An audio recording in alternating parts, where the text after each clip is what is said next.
Les gars, je tiens dans ma main la plus grande catastrophe du 21e siècle. Ah ça oui. Salut à tous les gamers MG et comme vous vous en doutez, aujourd'hui on va parler de Windows 8 et on va surtout voir pourquoi ce système encore une fois a fait un four quoi. Bon sans plus tarder on va installer le système et on va voir qu'est-ce que ça donne. Bon, tout ça, c'est des projets de vidéos qui n'ont jamais abouti, malheureusement. Mais dans tous les cas, c'est pas le sujet. On va démarrer notre disque. Enfin, notre disque. Notre clé.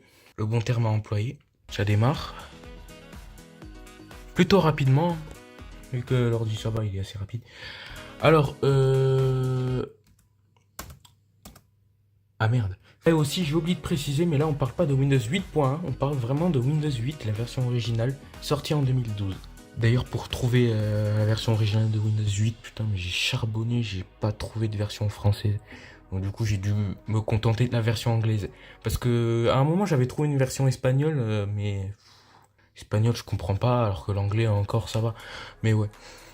Activez votre clé de produit, j'en ai pas. Bon, j'ai réussi à trouver une clé de façon totalement légale. Oui. Et suivant. Disque, part. Disque, c'est le disque 0, clean, en verte, GPT, et on est parfait. On peut refresh, et voilà, on a notre disque, on a tout l'espace du disque, on va faire next, et voilà. Bon, ça va être rapide hein, avec un SSD aussi. Bon, l'installation est terminée, on va pouvoir redémarrer. Bon, ça continue à charger. Alors, PC name, on va le nommer le modèle. EliteBook. Voilà. Express settings, on va faire les settings de base.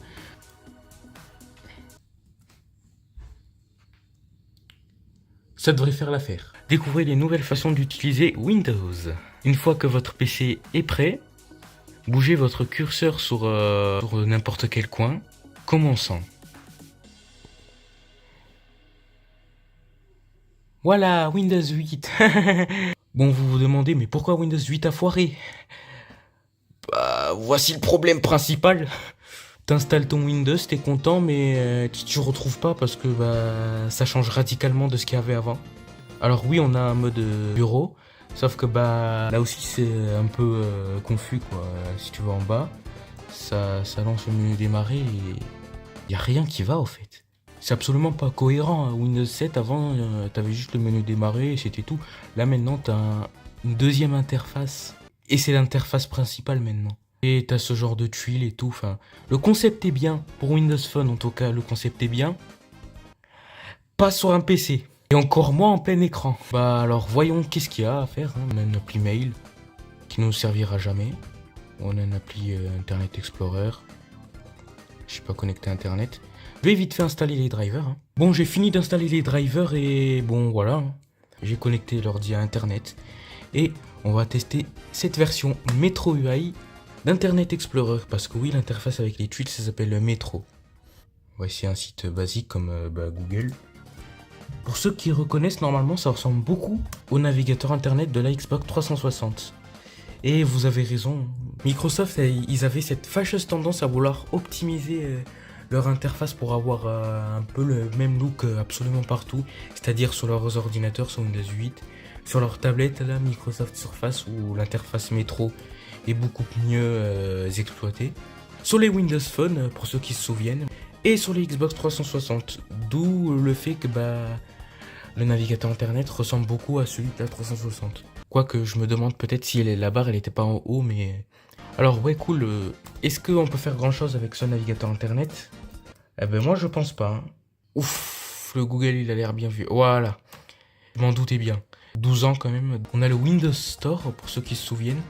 Et ouais quoi, on pouvait rechercher des applications sur l'interface de base. Et on avait des éléments de l'interface métro qui superposaient quoi. Puis c'est très confus, pourquoi il n'y a pas le bouton menu, pourquoi quand je vais sur Start, tout est en plein écran, enfin. Pourquoi quand je recherche, ça va de cette interface à cette interface comme ça. C'est pas très homogène, c'est très bizarre. Et en plus, j'ai entendu des gens se plaindre de à quel point Windows 8 était pas très stable. Bon, j'accorde un bon point personnel, c'est les sons de Windows 8 que je préfère à ceux de Windows 10. Bon, bah j'espère que cette vidéo vous aura plu.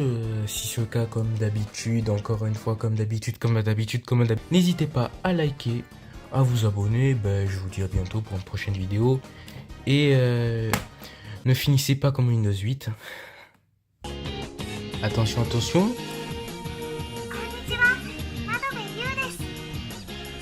Ça, je l'ai déjà fait à un ami et il a détesté.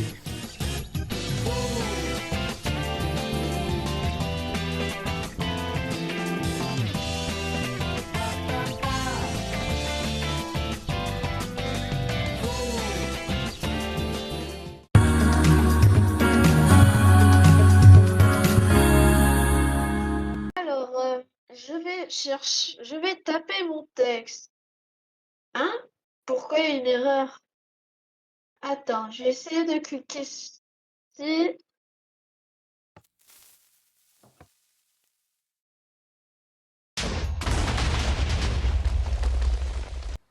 Alors que si vous utilisez LText, il se passera ça. Ah, ce nouveau logiciel, il est bien.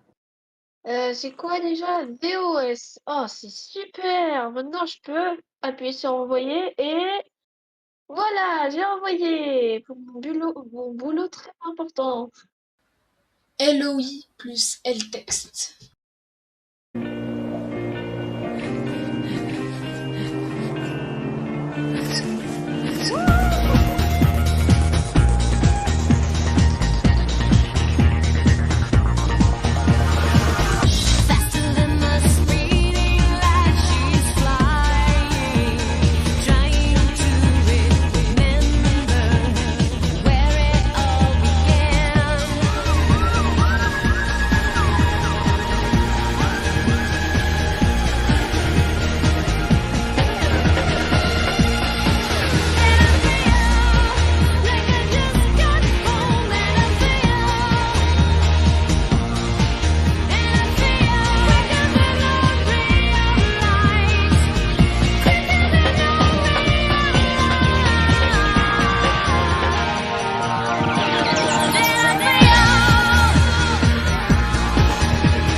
Bah salut les gars, j'espère que vous m'avez manqué un peu parce que j'ai fait cette mise à jour et là mon PC il a fait boum. Alors aujourd'hui nous allons jouer ensemble et comment ça c'est incompatible? Non! Les gars, on est tous passés à Skype hein. Ah non, il manque Jonathan, bon, on va lui laisser son temps. On va continuer notre survie. Et pourquoi l'appli s'est fermée? Plus compatible, passer à Teams.